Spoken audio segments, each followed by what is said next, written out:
Isang lalaki ang nagwala sa Tondo, Manila linggo ng madaling araw. Ang pinag-ugatan di umano ng kanyang pagwawala ay dahil sa ingay ng busina ng motorsiklo at ng mga jeep. Kaya't doon din nagsimula na makipag-away na siya sa mga motorista. Paliwanag ng suspect na uuna daw ang kanyang sinasakyang jeep na busina ng busina. Kaya't sinabihan niya ito na kung gusto mong magmadali, lagyan mo ng pakpak, at doon niya nagsimula na magkainitan sila. Kaagad namang rumesponde ang pulisya ngunit hindi pa rin natinag ang suspect. Nagtangka din ito na agawin ang baril ng pulis at itinulak pa ang motorsiklo. Kaya't nagtangka ng mga pulis na arestuin ang lalaki, pero sinuntok niya sa mukha ang pulis na aaresto sa kanya.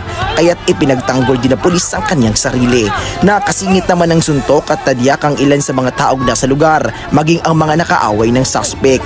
Una, nagpanggap pa na pulis ang suspect, kaya't hindi makabawi ng suntok ang mga motorista sa kanya dahil sa natatakot ang mga ito. Sa huli, naaresto naman ang suspect, ngunit hanggang sa presinto ay agresibo pa rin ang suspect. May na pulis pala, piki kayo. Di ba piki? Duduran ko yung mukha mo. At nanura pa ito at sinugod pa niya ang arresting officer.